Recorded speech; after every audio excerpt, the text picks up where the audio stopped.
कम है। लोकसभा का 150 किलोमीटर का है और पूरे गांव में घर घर घूमना भी बहुत मुश्किल काम है।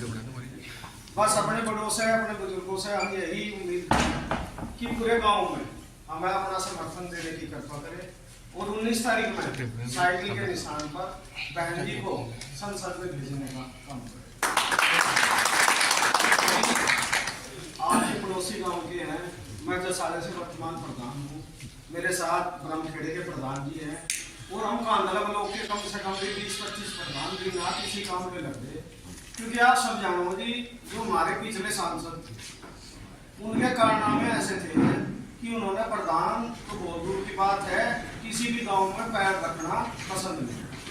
उनका अभिमान इतना था, उनके मन में सिर्फ एक ही बात थी कि हमें तो वोट योगी से और मोदी से मिले, हमें जो वोट है वो लोगों से नहीं मिलती। ना अपने बड़ों का आशीर्वाद लिया, ना किसी बच्चों से मिले, ना किसी जनप्रतिनिधि से मिले।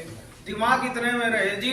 एक हमारे पास रसूलपुर गांव, और रसूलपुर गांव में जब भाजपा का वोट पड़ने लगा तो 94% उन लोगों ने वोट कर दिया। लेकिन पूरे गांव ने एक मन बना लिया, वो कुछ युवा भी हो, कहेंगे जी हम तो इस गांव में रिकॉर्ड बनाओगे और ऐसा रिकॉर्ड बनाओगे कि हम पूरा का पूरा 100% उस 95 से लेकर 100% करने के चक्कर में आज वो कोर्स थी वो डाइट होगी और कुल मिला के वहां गोली चलने का क्या होगा, 95% होकर मतदान रोक दिया। लेकिन आप एक बताओ, जिस सांसद के नाम से 95% वोट पड़ा और वहां गोली चलने से 29 लोगों को मुकदमे हुए और जिस दिन में मुकदमे लगे थे और आज तक वे सांसद MP प्रदीप चौधरी आज तक उस गांव में बैठे 6 लड़कों की सरकारी नौकरी की हो चुकी है।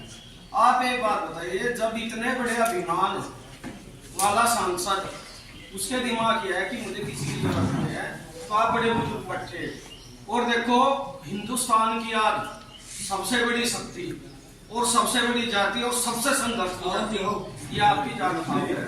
और मैं आप सबके सामने यही बात कर रहा, इस सांसद का अभिमान तोड़ने का काम करो